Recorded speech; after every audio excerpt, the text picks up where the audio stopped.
भूतले श्रीमते भक्तिवेदान्त स्वामिनेति नामिने नमस्ते सरस्वती देवे गौरवाणी प्रचारिणे निर्विशेष शून्यवादी पाश्चात्यदेशतारिणे हे कृष्णा करुणा सिंधु दीनबन्धु जगद्पते गोपेश गोपिका कान्त राधाकान्तो नमस्ते तप्त काञ्चन गौराङ्गी राधे वृन्दावनेश्वरी वृषभानुसुते देवी प्रणमामि हरिप्रिये वंशाकल्पतरुश्च कृपासिन्धुभ्येव च पतितानां पावनेभ्यो वैष्णवेभ्यो नमो नमः। जय श्री कृष्ण चैतन्य प्रभु नित्यानंद श्री अद्वैत गदाधर श्रीवासादि गौरभक्तवृन्द। हरे कृष्णा कृष्णा कृष्णा हरे हरे हरे राम राम राम हरे हरे। ओम नमो भगवते वासुदेवाय। ओम नमो भगवते वासुदेवाय।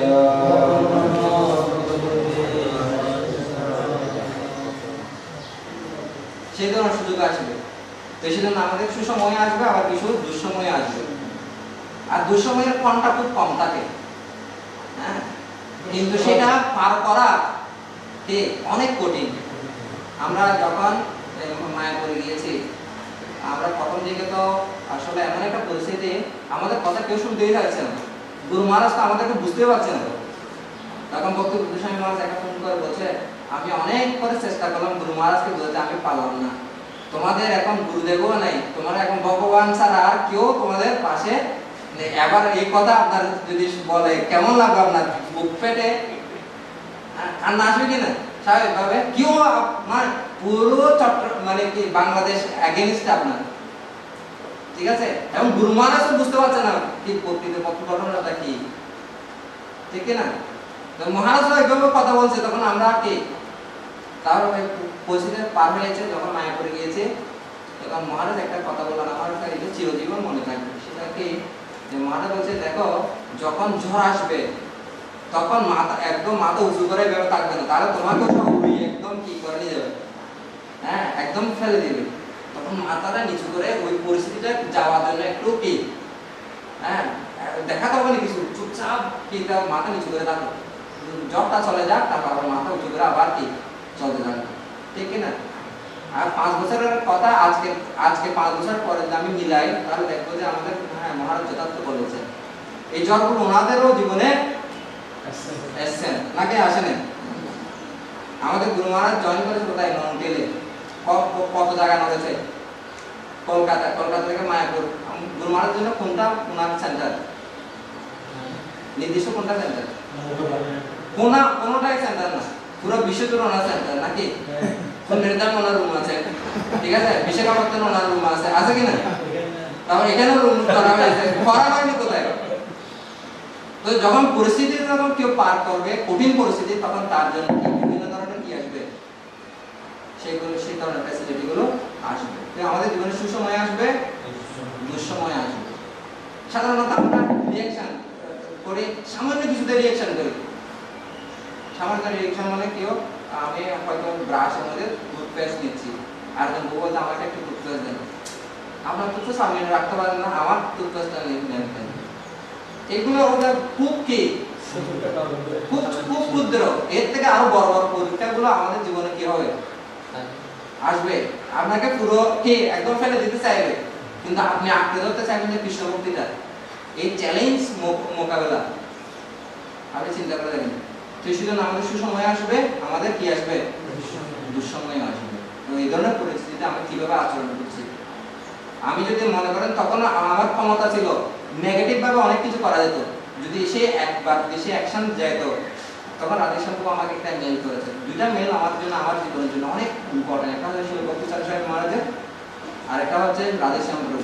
উনি বলছেন, রাধে শ্যামপু একটা পয়েন্ট লিখছেন, তুমি যে ধরনের আচরণ করবে সেটা তোমার ভবিষ্যতের জন্য সেটা একটা রেখা হয়ে দাঁড়াবে।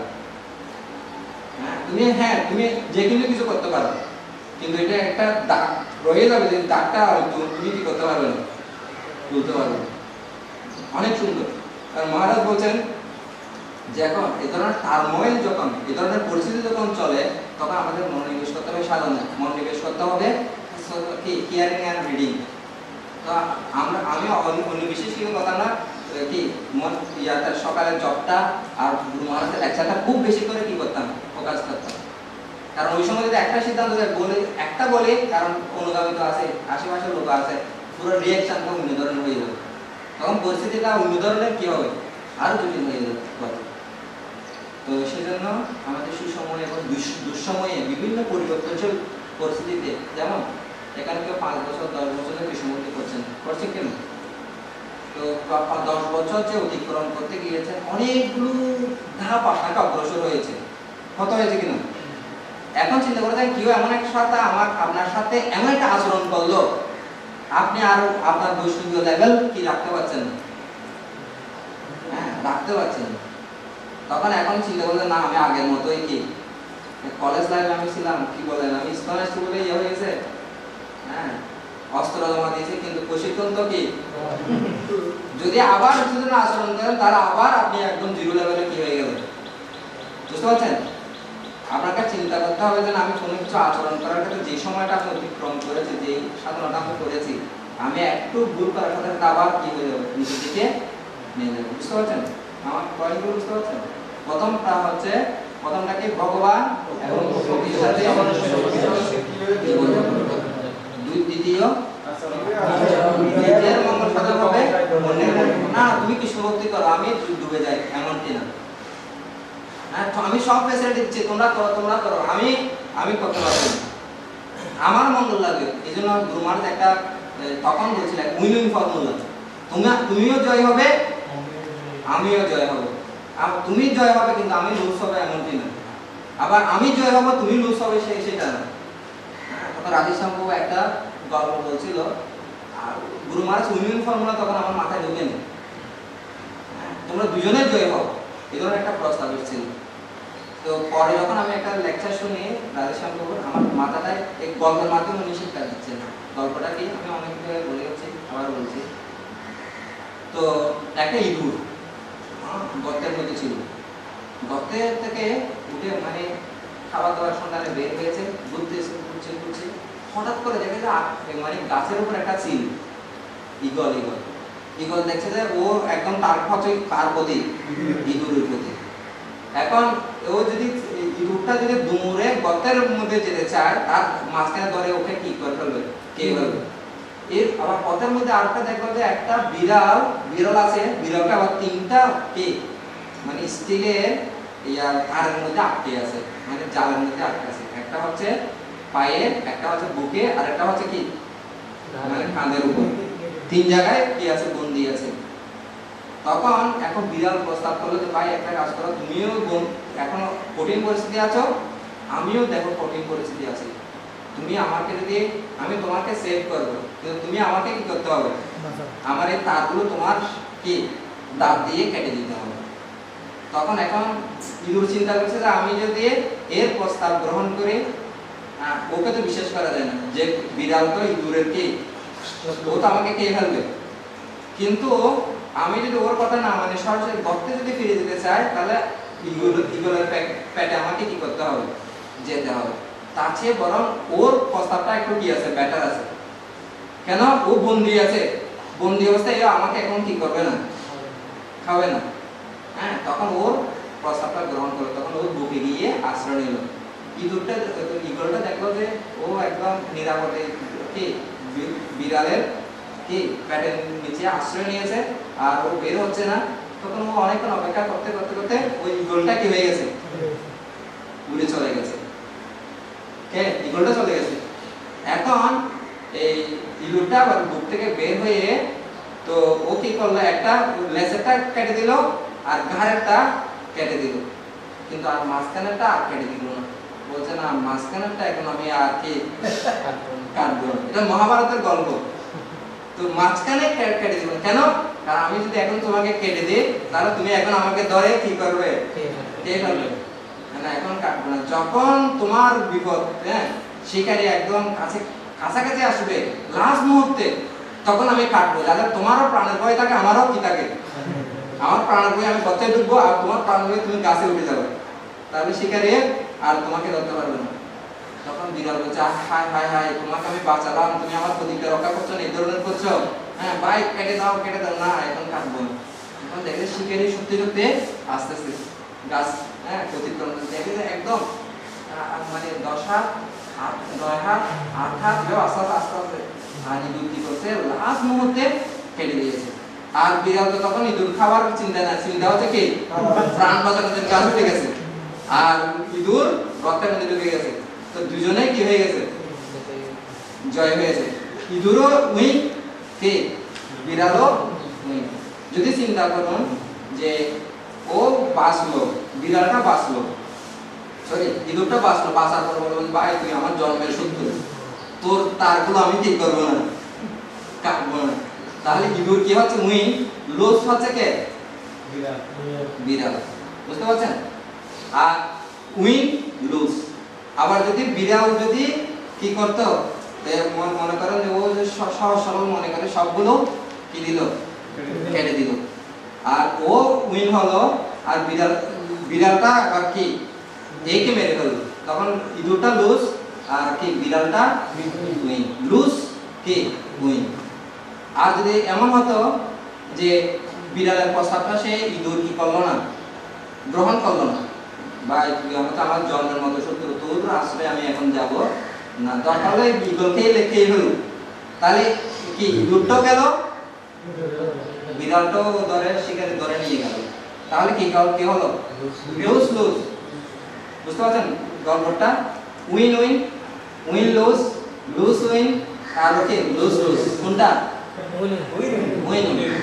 তোমার উইন উইন মানে কি, তুমিও কৃষ্ণ ভক্তি করো আমিও কৃষ্ণ ভক্তি করি, হ্যাঁ, তুমিও প্রসাদ খাও আমিও প্রসাদ খাই, তুমিও কৃষ্ণ ভক্তিতে যুক্ত থাকো আমিও থাকি। না ভাই অনেকে আছে না, আমরা দরকারে কিডনি টিডনি বিক্রি করে দিই, সিনেমা টিনেমায় দেখা যায় না, কিডনি বিক্রি করে দিও আর জনকে কি করছে লেখাপড়া শেখাচ্ছে, তারপর কিছুদিন পর দেখা যায় ওই যে মেয়েটাকে পড়াশোনা করে অনেক বড় হলো, ওটা আরেকটা ছেলে নিয়ে পালিয়ে গেল, এই কিডনিও শেষ, কে ওই মেয়ের জন্য আবার কান্না করে করে শেষ, নিজের মেয়ের জন্য কান্না করে করে শেষ। এখন কি হলো, হ্যাঁ লুজ উইন। তো আমাদের চিন্তা করতে হবে সবসময় কি উইন উইন, কে লুজ উইন নয়, লুজ লুজ নয়, উইন লুজ নয়, কে ক্লিয়ার? প্রথম স্টেপটা কি ছিল, ভগবান এবং ভক্তদের সাথে সামঞ্জস্য রেখে জীবন যাপন করা। দ্বিতীয়টা আচরণ করে নিজের মঙ্গল হবে অন্যের মঙ্গল। তৃতীয় কিভাবে কঠিন পরিস্থিতিতে নিজেকে কি করা যায়, হ্যাঁ আমার মানে কঠিন পরিস্থিতির মধ্যে জীবনকে পরিচালিত করা যায়। জীবন ফুসফুসের নয়, পরীক্ষা আসবে, হ্যাঁ আসবে, বাধ্য। চতুর্থ হচ্ছে সুসময় এবং দুঃসময়ের মতো পরিবর্তনশীল, শীত ও উষ্ণ সুখ দুঃখদা, এগুলো আসবে জীবনে। মাত্রা স্পর্শ তো কোনটাই শীত উষ্ণ সুখ দুঃখদা, আগাম পায়ন নিত্যা তার প্রতিদর্শ। কখনো দেখবেন একটা রাজভোগ আপনার জন্য অপেক্ষা করছে, কখনো দেখবেন আলোগত যুক্তেছেন, কখনো দেখবেন আপনার জন্য একদম নরম বিছানা, কখনো দেখবেন একদম ফ্লোরের মধ্যে আপনি কম্বল ছাড়া মশা ছাড়া আপনাকে ঘুমাতে হচ্ছে, হবে এই ধরনের স্তরে যখন আসে পরিস্থিতিগুলো ফেস করতেই হবে। সবার অনেক অভিজ্ঞতা আছে অলরেডি, তো এগুলো আমাদের কি করতে হবে, ফেস করতে হবে। পঞ্চম, কিভাবে বাঁচতে হয় আর কিভাবে বাঁচাতে হয়। জার্মান সাম্রাজ্যের অধিপতি মহাযোদ্ধা অ্যাডলফ হিটলার নিজের ক্ষমতা অপব্যবহার করে অন্যদের ভূখণ্ড ও অর্থ সম্পদ হরণ করেছিল এবং লক্ষ লক্ষ ইহুদিকে গ্যাস চেম্বারে রেখে নির্যাতন ও হত্যা করেছিল। সে দ্বিতীয় বিশ্বযুদ্ধ ঘটিয়েছিল। পরিশেষে সে যখন পরাজিত হলো সে আত্মহত্যা করলো। তাই নৈতিকতা বর্জিত ক্ষমতা মৃত্যুর সময় কাজে আসে না। ভগবান রামচন্দ্র, রামরাজ্য, মহারাজ যুধিষ্ঠির, অর্জুন, মহারাজ পরীক্ষিত, রাজা রন্তিদেব, অম্বরীশ, যদু, নিমি প্রভৃতি ব্যক্তিদের রাজস্বী বলা হতো। একদিকে তারা প্রজা, গো, ব্রাহ্মণ, বিজ্ঞ, রমণীদের রক্ষাকর্তা, অন্যদিকে স্বভাবে তারা সাধুসুলভ। তারা ছিলেন ভগবানের শুদ্ধ প্রতিনিধি এবং সেজন্য তাদেরকে নরদেব বলা হতো।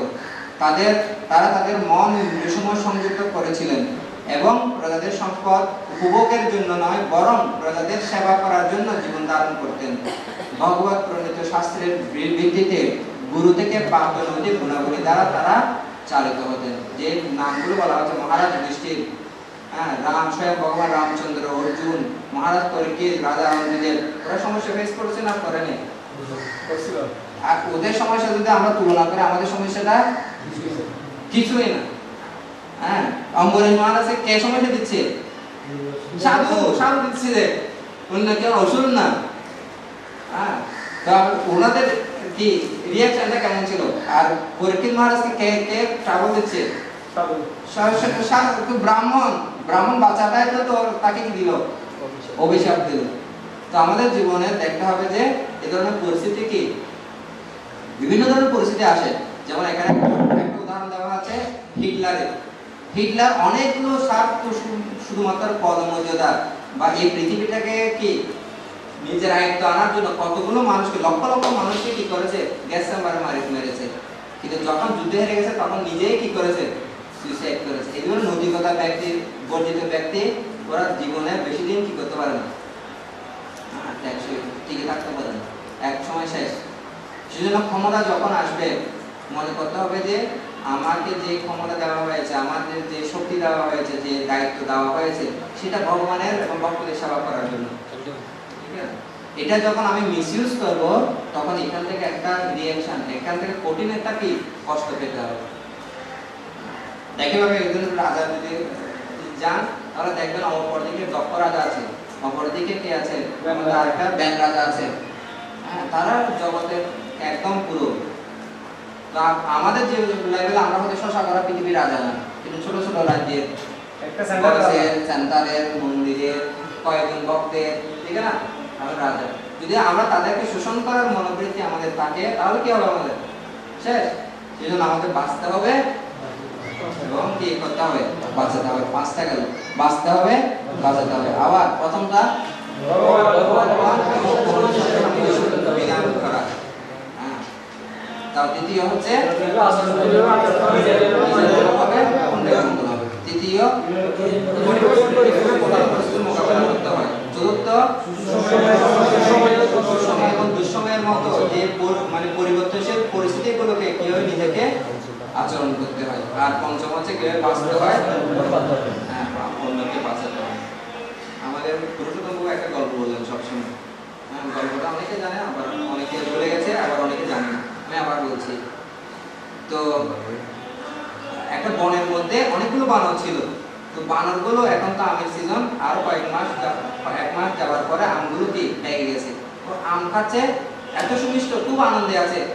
তো একটা আম নদীতে পড়ে গেছে।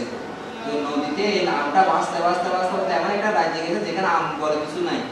সেই রাজ্যের রাজা যখন পেয়েছে যে এই ফলটা, তখন কে দেখেছে মনে হচ্ছে অমৃত, কি অপূর্ব স্বাদ। এই ধরনের ফল কি আরো আছে। আমরা এই নদী বেয়ে গিয়ে দেখো এই ফল কোথায় আছে, কোথা থেকে আমরা কি করতে পারি, নিব এবং এগুলো আমরা গ্রহণ করবো, খাবো।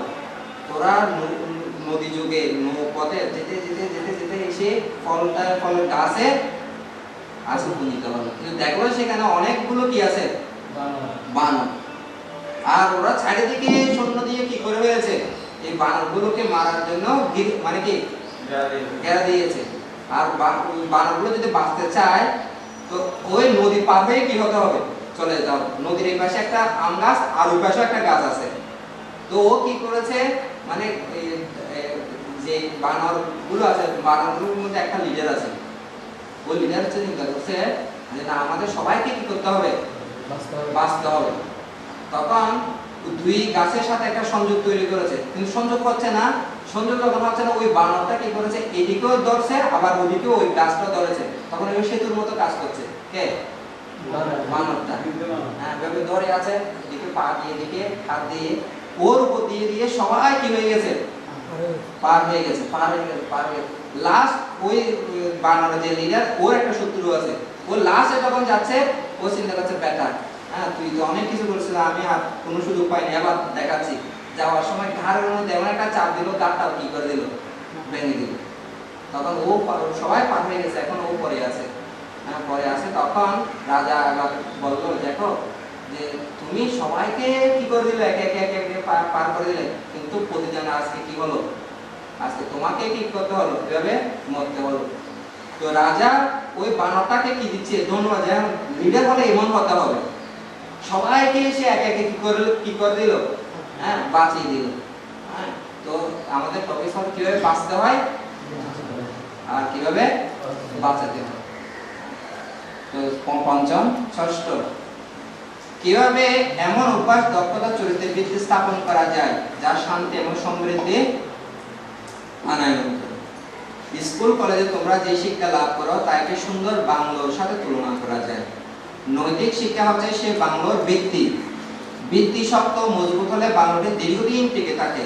কেউ বলতে পারে তোমার কেবল একটি সুন্দর গৃহ প্রয়োজন, অন্যরা যা দেখতে আসবে। ভূমির নিচে কিছু তৈরি করার কি প্রয়োজন? বহু সময় অর্থ ব্যয় করে ভিত্তি তৈরির কোনো প্রয়োজন নাই। কিন্তু এরূপ ব্যক্তি হচ্ছে মূর্খ, কারণ সে জানে না যে ভিত্তি ছাড়া পুরো গগনচুম্বী অট্টালিকাটি অবসাদ ভূমিতে ধসে পড়বে। তদ্রূপ অভ্যাস, দক্ষতা, চরিত্রের ভিত্তি গঠনের সময় নিয়োগ না করে কেউ জীবনে সুখী হওয়ার প্রত্যাশা করতে পারে না। এই যে আমাদের গণিতে আশ্রম, গণিতে আশ্রমে এখানে ফাইলিং করা হয়েছে শক্তভাবে। এটা ফাউন্ডেশন ম্যাক্সিমাম টাকা কি যখন এটা ভিত্তি স্থাপন করা হয় তখন চলে গেছে। যদি তা না করে যা শুরু করতে গেলে তো বিল্ডিং করে নিত, অনেক টাকা বেঁচে যেত। কিন্তু কি হতো, যে কোনো ভূমিকম্পে এটা কি মরবর অবস্থা হতো, ঠিক না? যা দেখা যাচ্ছে না, কিন্তু দেখা যাচ্ছে কোথায়, কি নিচতলা থেকে গ্রাউন্ড ফ্লোর, ফার্স্ট ফ্লোর এগুলো দেখা যাচ্ছে, কিন্তু ম্যাক্সিমাম টাকা কোথায় চলে গেছে, অনেক পরিশ্রম গেছে, অনেক শ্রম গেছে, ঠিক 1 কোটি টাকার মতো নিচে ঢুকে গেছে, কি হয়ে মাটি হয়ে গেছে। হ্যাঁ, সেই ফাউন্ডেশন হচ্ছে অভ্যাস, দক্ষতা এবং কি চরিত্র। যদি এই ধরনের ফাউন্ডেশন না থাকে, আমরা হয়তো দেখছি মানুষও খুব সুন্দর ভক্ত, গলায় কি আছে, হ্যাঁ তুলসী মালা আছে, তার জব করছে, খুব সুন্দর ড্রেস, অনেক ভালো ভক্ত মনে করছে, কিন্তু যদি ফাউন্ডেশন না থাকে যে কোনো মুহূর্তে সেটা কি হয়ে যাবে, ব্যাগে চুরমার হয়ে যাবে। সেজন্য এই প্র্যাকটিস, এই অভ্যাসটা লাগবে, দক্ষতা লাগবে, তার স্কিল লাগবে, তার চরিত্র ফাউন্ডেশন, হ্যাঁ ক্যারেক্টার তার লাগবে। তাহলে জীবনে কি হবে, মানে সুখী হওয়ার প্রত্যাশা করতে পারে। তো আমাদের স্কুল কলেজের যে জ্ঞানগুলো সেগুলো হচ্ছে বাংলোর মতো। আর নৈতিক শিক্ষা মানে নীতিগত শিক্ষা, বা এই যে দৈবিক গুণাবলীগুলো, এগুলো হচ্ছে কিসের সাথে তুলনা করা হচ্ছে, ফাউন্ডেশনের সাথে। সেগুলো তৈরি করা অনেক কঠিন আছে। ফাইলিং যখন আমাদের প্রথম করছিল, কোথায় যে গাড়বে, কারণ জায়গা তো ছোট না, আমরা মানে দ্বিধাগ্রস্ত হয়ে গেছে, কারণ মেশিনও কি করা যাচ্ছে না, বসানো যাচ্ছে না। আর অনেক টাইমও চলে গেছে ওখানে নিচে, করতেছে, অনেক টাইম চলে গেছে। তো আমাদেরও যে এই যে আধ্যাত্মিক জগতের যে আমাদের ব্যক্তি, এইটা ভিত্তি স্থাপন করতে অনেক টাইম আমাদের কি হবে, চলে যাবে। এটা দেখা যাবে না, দেখা যাবে কোনগুলো, এটার ভিত্তির উপর যেগুলো দাঁড়াবে সেগুলো। আর যদি ওগুলো শুধুমাত্র কি প্রাধান্য পায়, কিন্তু ভিত্তি না থাকে, যে কোনো মুহূর্তে কি হয়ে যাবে, ধস পড়বে, যে কঠিন পরিস্থিতি আসার সাথে তাদের ভেঙে পড়বে। সেজন্য অভ্যাস, দক্ষতা এবং চরিত্র হচ্ছে এগুলো কি ফাউন্ডেশন। ষষ্ঠ, কিভাবে এমন অভ্যাস, দক্ষতা, চরিত্র ভিত্তি স্থাপন করে শান্তি এবং সমৃদ্ধি আনয়ন করবে। আবার আমরা ব্যাক করি, প্রথম দ্বিতীয়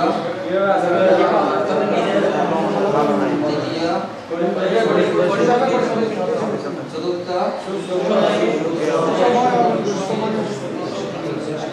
আচরণ তারপর পঞ্চম আর ষষ্ঠ দক্ষতা এবং চরিত্র স্থাপন করা, হ্যাঁ, এবং শান্তি এবং সমৃদ্ধি। অনেক ব্যক্তি আছে যেমন শুরু থেকে কেউ মঙ্গলা প্রাধান্য দেয় না, ওরা 10 20 বছর পরে গিয়ে 20 বছর পরে গিয়ে ওই অভ্যাসগুলো আর কি আর তার জীবনে হবে না, কারণ শরীর তার কি সুখ করবে না, সেগুলো অনেক কঠিন, ঠিক না, অনেক কঠিন।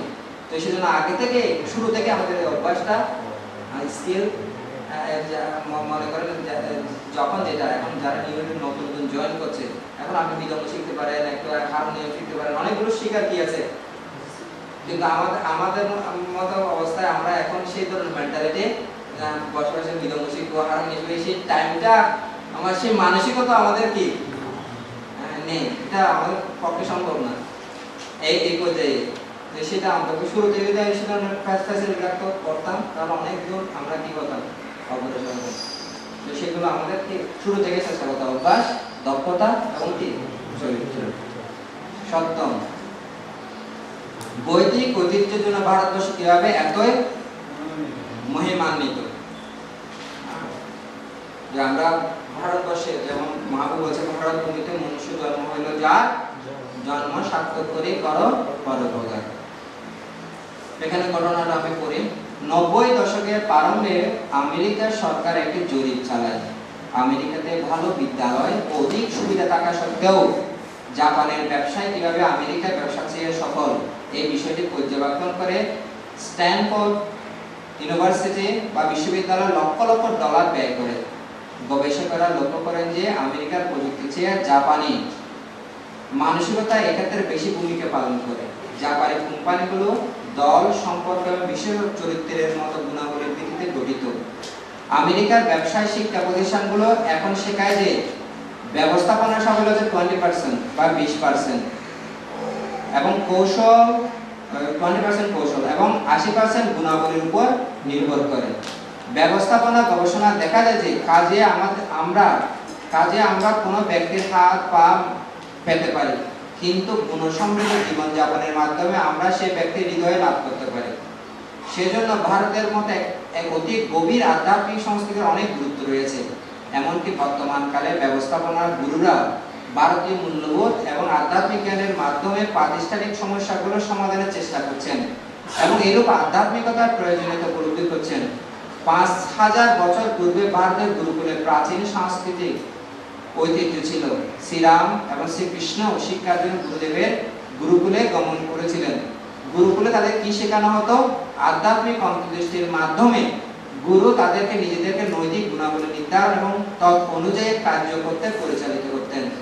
তাদেরকে আত্মব্যবস্থাপনার কৌশল শেখানো হতো, যেন তারা যখন নিজ হস্তে রাজ্য শাসন গ্রহণ করবে তখন অঙ্গীকার দায়িত্ব সহকারে রাজ্য শাসন করতে পারে এবং নিজের দৃষ্টান্তের মাধ্যমে অন্যদের অনুপ্রাণিত নেতৃত্ব দান করতে পারে। আমি যেটা কথা বলা হচ্ছে সেটা আপনারা অনেকে বুঝতে পারেন, আমি ক্লিয়ার করছি আবার। আমেরিকার স্ট্যানফোর্ড ইউনিভার্সিটি দেখলো, চিন্তা করে দেখলো যে আমেরিকার যে সমস্ত কি আছে ব্যবসাগুলো আছে সেগুলো যেভাবে চাকরিতে লোকজন দিচ্ছে, টাকা দিচ্ছে, চাকরি করছে, তখন আরেকটা কোম্পানি যখন দেখছে যে তার থেকে বেশি টাকা দিচ্ছে, তখন লাভ দিয়ে ওই কোম্পানিতে কি হচ্ছে চলে যাচ্ছে, না এই কোম্পানি